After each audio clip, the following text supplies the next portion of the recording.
آیت مودت میں الفاظ فی القربہ سے مراد علی ابا یعنی علی، فاطمہ، حسن و حسین علیہ السلام نہیں ہو سکتے، کیونکہ یہ آیت مکیہ ہے اور مکہ میں حسنین پاک علیہم الرضوان کا تولد نہیں ہوا تھا۔ اسی طرح امام تبری رحمۃ اللہ علیہ نے تفسیر تبری میں، امام ابن المنذر رحمۃ اللہ علیہ نے، ابن ابی حاتم رحمۃ اللہ علیہ نے، امام طبرانی نے، امام شالبی نے، امام بغوی نے، امام نصفی نے، اور اسی طرح ابن کثیر رحمۃ اللہ علیہ نے، ابن جوزی نے، امام قرطبی نے، امام سیوطی رحمۃ اللہ علیہ نے، امام شوکانی وغیرہ رحمۃ اللہ علیہ۔ لفظ القربہ جو ہے وہ قابل توجہ ہے، ہمیں یہ دیکھنا ہے کہ اس قربہ میں داخل کون کون ہے اور اس قربہ سے مراد کون سی ہستیاں ہیں۔ بسم اللہ الرحمن الرحیم، الحمدللہ رب العالمین، الصلاۃ والسلام علی سید الانبیاء والمرسلین، لی خمسۃ اطفی بہا حر الوباء الحاطمہ، المصطفیٰ والمرتضیٰ وابناہما والفاطمہ۔ بسم اللہ الرحمن الرحیم۔ سامعین ذویل احترام، جس طرح کے عظمت سادات، عظمت اہل بیت کرام علیہم الرضوان کے حوالے سے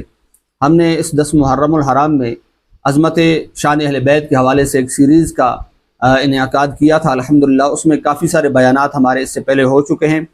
آج یہ بیان جو آپ کے سامنے عرض کرنے جا رہا ہوں، یوں تو عظمت شان و اہل بیت جو ہے وہ الحمدللہ ہم نے قرآن پاک، احادیث مبارکہ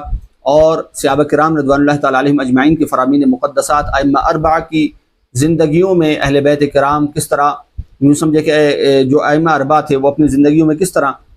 سادات کرام کا ادب و احترام، اہل بیت کرام کا ادب و احترام یا ان کے ساتھ محبت اور ایک تعلق جو تھا وہ کس طرح انہوں نے رکھا،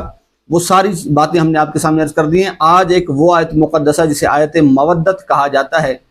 جو عظمت سادات کے حوالے سے قرآن پاک سورہ شورى آیت نمبر 23 میں نازل ہوئی ہے، آج اس آیت کی کچھ تحقیق آپ کے سامنے عرض کریں گے، کیونکہ اس آیت کے اوپر کچھ حضرات جو ہے وہ یہ اعتراض کرتے ہوئے اور یہ اختلاف کرتے ہوئے ہمیں نظر آتے ہیں کہ اس آیت مقدسہ کا جو شان نزول ہے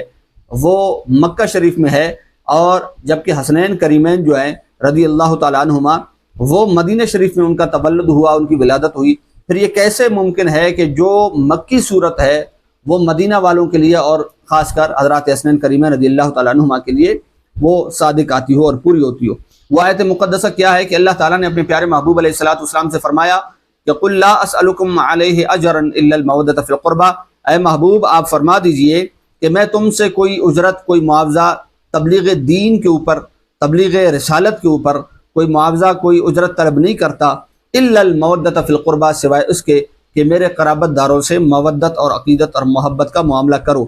اب یہاں پر لفظ القربہ جو ہے وہ قابل توجہ ہے، ہمیں یہ دیکھنا ہے کہ اس قربہ میں داخل کون کون ہے اور اس قربہ سے مراد کون سی ہستیاں ہیں۔ اس لفظ قربہ سے تو یوں تو مفسرین اور محدثین نے مختلف اپنے اقوال پیش فرمائے ہیں اور ان کی مختلف آراء ہمارے سامنے آتی ہے، لیکن جو راجح ترین جو قول ہے، راجح ترین جو موقف ہے وہ ہے جسے فضائل الصحابہ رضوان اللہ تعالیٰ علیہم اجمعین میں حضرت امام احمد بن حنبل رحمۃ اللہ تعالیٰ علیہ نے ذکر فرمایا کہ اس قرابت سے مراد حضور علیہ الصلوۃ والسلام کے اہل بیت کرام ہے، بالخصوص اہل عبا و اہل قصہ، یہ جو ہستیاں ہیں، یہ جو نفوس قدسیاں ہیں، اس ذوی القربہ سے مراد یہ ہیں۔ آئیے وہ حضرات کے جنہوں نے یہ قول اور یہ موقف جو دیا ہے اور اہل سنت کا مسلمہ جو نظریہ ہمیں دیا، وہ کون بزرگان دین ہے، میں آپ کے سامنے چند ایک مفسرین و محدثین کے نام عرض کر دوں تاکہ سننے والے کو یہ خلش نہ ہو کہ شاید ہو سکتا ہے اس موقف کو دینے والا، اس قول کو بیان کرنے والا اور یہ تفسیر و توضیح کرنے والا شاید کوئی مجہول راوی ہو سکتا ہے، کوئی غیر معروف مفسر ہو سکتا ہے، کوئی غیر مشہور محدث ہو سکتا ہے۔ ایسا نہیں ہے، بہت بڑی ہستیاں، بہت بڑا وہ نام کہ جن کا دین کے اندر جن کی بڑی خدمات ہیں، وہ حضرات میں آپ کے سامنے عرض کرتا ہوں۔ حضرت عبداللہ بن عباس، حضرت سعید بن جبیر، حضرت علی بن حسین، حضرت سدی، حضرت حسن بن محمد بن عبداللہ، حضرت ابو دیلم، حضرت ابو العالیہ، حضرت عمر بن شعیب، حضرت کلبی وغیرہ، اس طرح کے جو بڑے بڑے پائے کے جو محدثین و مفسرین ہو گزرے ہیں، انہوں نے اپنے اپنی کتابوں میں اپنی اپنی آراء جو ہیں وہ اپنے اپنے موقف پیش کیے ہیں۔ اسی طرح امام تبری رحمۃ اللہ علیہ نے تفسیر تبری میں، امام ابن المنذر رحمۃ اللہ علیہ نے، ابن ابی حاتم رحمۃ اللہ علیہ نے، امام طبرانی نے، امام شالبی نے، امام بغوی نے، امام نصفی نے، اور اسی طرح ابن کثیر رحمۃ اللہ علیہ نے، ابن جوزی نے، امام قرطبی نے، امام سیوطی رحمۃ اللہ علیہ نے، امام شوکانی وغیرہ رحمۃ اللہ علیہ، اس قدر جلیل القدر علماء کرام، مفسرین اعظام، محدثین کرام، انہوں نے یہ آراء اور یہ جو قول ہے اس کو راجح ترین قول کہا، اسی کو اپنا موقف بنا کر پیش کیا۔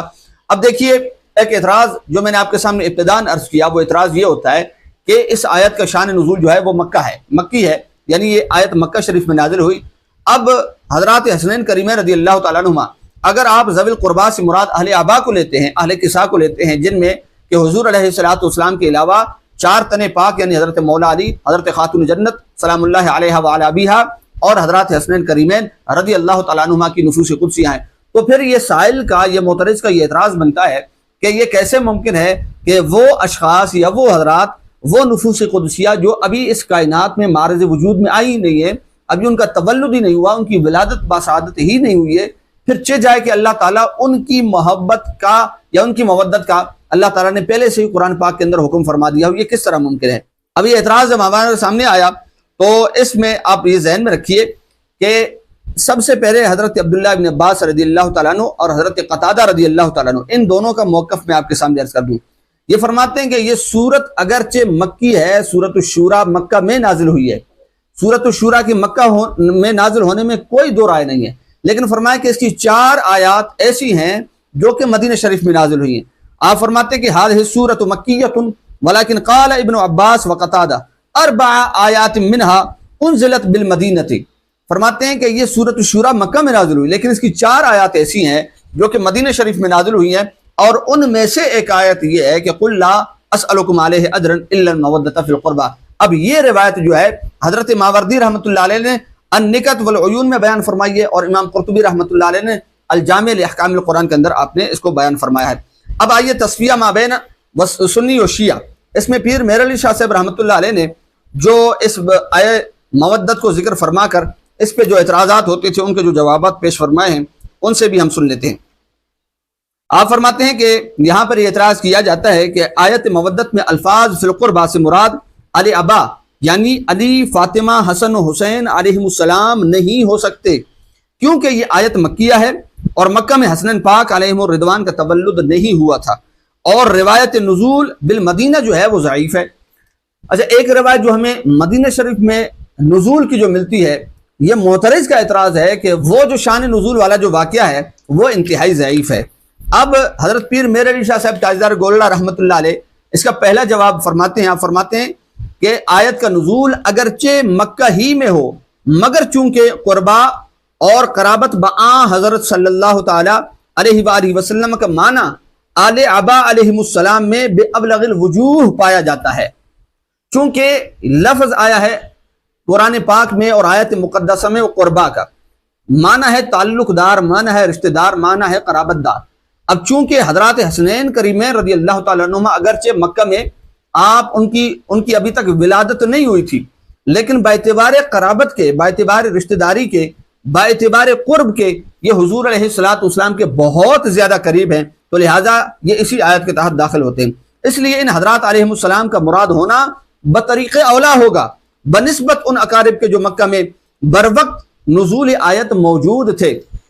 بعض حضور علیہ الصلوۃ والسلام کے ایسے اقارب بھی تھے مکہ شریف میں جب یہ آیت نازل ہو رہی تھی تو وہ حضرات موجود تھے، لیکن آپ فرماتے ہیں ان سے بھی زیادہ حضور علیہ الصلوۃ والسلام کے جو قریبی ہیں وہ حضرات حسنین کریمین رضی اللہ تعالیٰ عنہما ہیں، لہٰذا یہ بطریق اولا اس آیت کے حکم میں، اس آیت کے تحت میں داخل ہوں گے۔ اب دیکھیے یہ پہلا جواب حضرت پیر مہر علی شاہ صاحب رحمۃ اللہ علیہ نے ارشاد فرما دیا، اس کا دوسرا جواب بھی سماعت فرما لیجئے۔ اب یہ آیت پھر اس کے تحت جو ایک طویل ایک یوں سمجھے احادیث مبارکہ کا جو سلسلہ ہے آل محمد صلی اللہ علیہ وسلم کی جو محبت میں آ جاتا ہے، پھر اس کے لیے انعامات کیا ہوتے ہیں وہ ہم نے احادیث کے سلسلے میں کافی حد تک عرض کر دی تھی، اور اسی جواب کے تحت حضرت تاجدار گولڑہ رحمۃ اللہ تعالی علیہ نے صاحب روح البیان کی طرف سے نقل کردہ تقریباً 14 احادیث مبارکہ ایسی بیان فرمائی ہیں جن میں سے وہ جو آل محمد کی محبت پہ مرے گا اس کے لیے کیا کیا انعامات ہوں گے، اور العیاذ باللہ جو بغض آل محبت پر مرے گا اس کے لیے اللہ تعالیٰ کی طرف سے عذاب اور عتاب کیا کیا ہوں گے۔ اب دیکھیے ایک حدیث میں عرض کر کے آگے اپنے موضوع کی طرف آتا ہوں۔ یہاں پر ایک حدیث مبارکہ جو حضرت صاحب روح البیان نے ارشاد فرمائی ہے، وہ فرماتے ہیں کہ اہل سنت و جماعت کے ہونے کے لیے ضروری ہے کہ حب آل محمد صلی اللہ علیہ وسلم ہو، اور فرماتے ہیں الا ومن مات علی حب آل محمد صلی اللہ تعالی علیہ وآلہ وسلم مات علی السنت والجماعت۔ آج جو یہ بات بات پر اور قدم قدم پر آل محمد صلی اللہ علیہ وسلم کے تذکرہ کرنے والوں کو، حب اہل بیت رکھنے والوں کو، سادات کرام کی عظمت اور شان کو بیان کرنے والوں کو جو کبھی رافضی ہونے کا کبھی خارجی ہونے کا تانا دیا جاتا ہے، میں ان اپنے بھائیوں سے گزارش کروں گا کہ یہ تانا دینے سے پہلے 1000 مرتبہ سوچ لیں حضور تاجدار گولڈا رحمۃ اللہ علیہ، پیر میرے شاہ صاحب رحمۃ اللہ علیہ نے تصفیہ مابین سنی و شیعہ کے اندر علامہ اسماعیل حقی رحمۃ اللہ تعالی علیہ کی تفسیر روح البیان کا حوالہ دیتے ہوئے آپ نے یہ حدیث پاک ارشاد فرمائی ہے۔ آپ فرماتے ہیں مات علی حب آل محمد مات علی سنت والجماعت، اہل سنت و جماعت کا صرف نام لے کر یہ دعویٰ کر لینا کافی نہیں ہے، اہل سنت و جماعت کے لیے کافی ہے کہ بندہ اس دنیا سے جب خارج ہو تو وہ آل محمد کی محبت پر مرے، آل محمد کی محبت اپنے سینے میں اس کی شمع فروزاں کرتے ہوئے یہاں سے اگر رخصت ہوتا ہے تو اس کے لیے مبارکباد ہے، اس کے لیے بشارتیں ہیں کہ وہ اہل سنت و جماعت پر مرا، اور وہ اس حال میں مرا کہ وہ مومن ہو کر مرا، اس حال میں مرا کہ وہ شہادت کا درجہ پانے والا ہو کر مرا، اس حال میں دنیا سے رخصت ہوا کہ وہ مغفور لہو یعنی بخشا ہوا فوت ہوا، اس حال میں فوت ہوا کہ منکر نکیر اسے جنت کی بشارت دیتے ہوئے آئیں، اس حال میں مرا کہ فرشتے اسے جنت کی طرف یوں لے کے جائیں کہ جس طرح ایک تازہ دلہن کو اس کے رات جو ہے وہ لے کے جایا جاتا ہے۔ بہرحال آمدن برسر مقصد، اب دوسرا جواب جو ہے وہ خود پیر میرے شاہ صاحب رحمۃ اللہ علیہ ارشاد فرماتے ہیں، آپ نے ایک قاعدہ اور ایک اصول بیان فرمایا۔ اب چونکہ بات یہ چل رہی ہے کہ چونکہ حضرات حسنین کریمین جب یہ آیت مقدسہ نازل ہوئی مکہ میں تو اس وقت آپ ابھی تک اس کائنات کے اندر جسمانی طور پہ تشریف لائے نہیں تھے۔ اب اس کا جواب حضرت پیر میرے شاہ صاحب رحمۃ اللہ علیہ دے رہے ہیں۔ آپ فرماتے اقولو، میں کہتا ہوں اور یہ ضروری امر نہیں کہ بر وقت نزول آیت محکوم علیہ کے کل افراد موجود ہوں، یہ نہیں ہے کہ جس آیت میں جس کو داخل کیا گیا ہے یہ ضروری نہیں ہے کہ آیت کے نازل ہونے کے وقت اس کے تمام افراد کہ جن کے لیے وہ حکم بیان کیا گیا وہ سارے کے سارے اس وقت موجود ہوں، یہ بھی ممکن ہے کہ وہ بعد میں آنے والے ہوں لیکن اس کے لیے حکم وہ پہلے بیان کر دیا گیا ہو۔ اور اسی طرح فرماتے ہیں نہ یہ کہ اس کے موجودہ افراد ہی پر وہ حکم محصور ہو، ایسا نہیں ہے کہ جو حضرات موجود ہیں جو بھی حکم نازل ہو رہا جو آیت نازل ہو رہی ہے وہ صرف انہی افراد میں محصور اور مقید ہو جائے، ایسا بھی نہیں ہے۔ آپ فرماتے ہیں یہ ممکن ہے کہ وہ افراد جو اس وقت موجود ہیں وہ اس آیت کے تحت داخل ہو جائیں اور جو ابھی تک نہیں ہے وہ بھی اسی آیت میں کے تحت جو ہے وہ داخل ہو جائیں اور وہ بعد میں آنے والے ہوں۔ آپ فرماتے ہیں کہ اسی طرح الفاظ اہل قربہ میں حسنین پاک علیہم السلام داخل ہیں، گو وہ اس وقت پیدا نہیں ہوئے تھے، اس وقت پیدا نہیں ہوئے تھے۔ اور آل کسا کے بارے میں بلحاظ قرابت کاملہ جو احادیث مستورہ بالا و نقل متواتر سے ثابت ہے، یہ کہنا کہ آیت مودت انہی کی شان میں نازل ہوئی صحیح ٹھہرا اور آثار ذیل بالکل یہ درست، یعنی آپ کے فرمانے کا مقصد عام طور پر اور بالکل سادہ سا وہ یہ ہے کہ حضرات حسنین کریمین رضی اللہ تعالیٰ عنہما اس آیت کے تحت داخل ہیں اور شامل ہیں۔ اب آگے چلیے، 3 جواب آپ کو میں نے عرض کر دیے ہیں۔ چوتھا جواب یہ ہے کہ حضرت امام حسن مجتبی رضی اللہ تعالیٰ عنہ نے ایک خطبہ ارشاد فرمایا جس میں آپ نے یہ صراحت فرمائی کہ ہم ہی آل محمد ہیں، اور وہ آیت مقدسہ جسے آیت مودت کہا جاتا ہے جو میں نے ابتداً آپ کے سامنے عرض کی ہے پڑھی ہے، اس میں حضرات حسنین کریمین رضی اللہ تعالیٰ عنہما بھی اتم درجہ کے شامل ہیں اور سر فہرست ہیں۔ حضرت امام حسن مجتبی رضی اللہ تعالیٰ عنہ نے خطبہ ارشاد فرمایا، آپ نے اس میں فرمایا کہ یعنی میں حسن رضی اللہ تعالیٰ عنہ فرزند رسول ہوں اور ان اہل بیت سے ہوں جن کی محبت اللہ تعالیٰ نے آیت مذکور میں فرض فرمائی ہے۔ وہ آیت کیا ہے؟ آپ نے تلاوت فرمایا کہ قل لا اسألکم علیہ اجرا الا المودۃ فی القربى، یہ جو حدیث مبارکہ ہے اسے امام بزار نے روایت فرمایا، امام طبرانی نے روایت فرمایا۔ اب یہ 4 جواب ہو گئے، 5واں جواب سن لیجئے جسے کہ حضرت مولا مرتضی مشکل کشا کرم اللہ تعالی وجہ الکریم نے اپنے الفاظ میں یوں ارشاد فرمایا۔ حضرت مولا علی رضی اللہ تعالیٰ عنہ فرماتے ہیں کہ اہل بیت کے حق میں ایک آیت نازل ہوئی ہے کہ نہیں محفوظ رکھتا ہماری دوستی کا حق مگر مومن، اور اس کے بعد آپ نے پھر یہی آیت مقدسہ تلاوت فرمائی لا اسألکم علیہ اجرا الا المودۃ فی القربى۔ اس حدیث مبارکہ کو ابن ابی حاتم نے اپنی تفسیر میں روایت فرمایا۔ اور آخری بات کہ جب یہ آیت مقدسہ نازل ہوئی تو کچھ صحابہ کرام حضور علیہ الصلوۃ والسلام کی بارگاہ میں پہنچے اور عرض کی یا رسول اللہ صلی اللہ علیہ وسلم، آپ یہ حکم فرما رہے ہیں، اللہ کا یہ امر نازل ہوا ہے، اللہ کا یہ حکم نازل ہوا ہے کہ اے محبوب آپ فرما دیجئے میں تم سے تبلیغ رسالت کے اوپر تم سے کوئی اجرت کوئی معاوضہ طلب نہیں کرتا مگر مودت اہل بیت مودت ذوی القربہ اس کو پاس رکھو۔ تو صحابہ نے عرض کی یا رسول اللہ صلی اللہ علیہ وسلم من قرابتک یا رسول اللہ صلی اللہ تعالی علیہ وآلہ وسلم، اے اللہ کے رسول صلی اللہ علیہ وسلم، وہ آپ کے اقارب، وہ آپ کے قرابت دار کون ہیں؟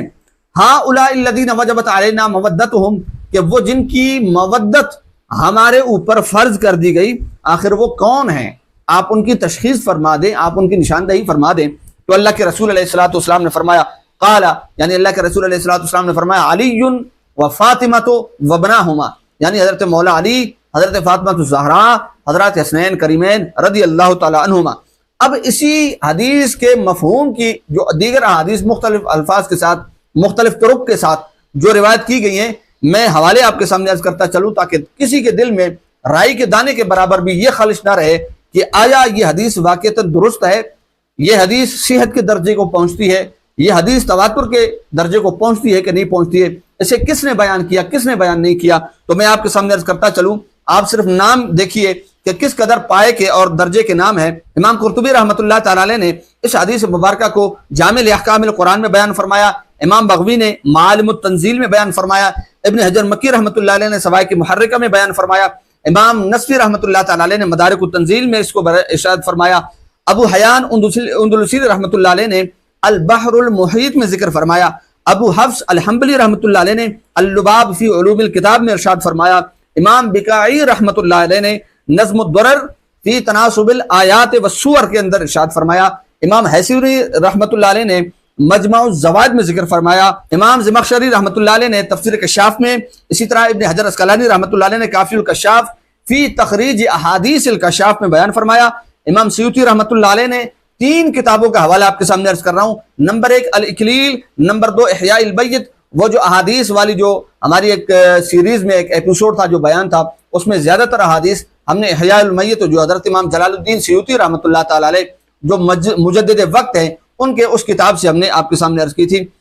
امام جلال الدین سیوطی رحمۃ اللہ علیہ الاکلیل، احیاء المیت اور نمبر 3 در منصور میں ارشاد فرمایا، اسی طرح امام شوکانی رحمۃ اللہ تعالی علیہ نے فتح القدیر میں اس حدیث مبارکہ کو، اور بیسیوں کیا ہزاروں لاکھوں محدثین کرام، مفسرین کرام، علماء نے، مجتہدین نے اپنی اپنی کتابوں میں اس بات کو ذکر فرمایا اور اس بات کی صراحت اور وضاحت فرمائی کہ اس آیت سے، یعنی قل لا اسألکم علیہ اجرا الا المودۃ فی القربہ، اس آیت میں حضور علیہ الصلوۃ والسلام کے اہل بیت سے مراد 4 تن پاک اور 5ویں رسول اللہ صلی اللہ علیہ وسلم کی ذات۔ اب یہ آیت مقدسہ جو ہم نے آج آپ کے سامنے عرض کی ہے، الحمدللہ اس کی مکمل تحقیق اور اس کے اعتراض کے اوپر جتنے الحمدللہ جوابات ہم نے آپ کے سامنے عرض کیے ہیں، انشاءاللہ آئندہ جو ہمارا ایپیسوڈ ہوگا، جو بیان ہوگا، اس میں ہم کوشش کریں گے کہ آیت تطہیر اور اس کا مکمل جو ایک بیان ہے، جو پس منظر ہے، پیش منظر ہے، انشاءاللہ وہ آپ کے سامنے عرض کریں گے۔ اللہ تعالیٰ نے چاہا تو ایک بار پھر انشاءاللہ آپ کے سامنے حاضر ہوں گے۔ اللہ پاک اہل بیت کرام کی محبتوں سے ہمیں مالا مال فرمائے، ان کی سیرتوں پہ عمل پیرا ہونے کی توفیق عطا فرمائے، آمین بجاہ سید المرسلین۔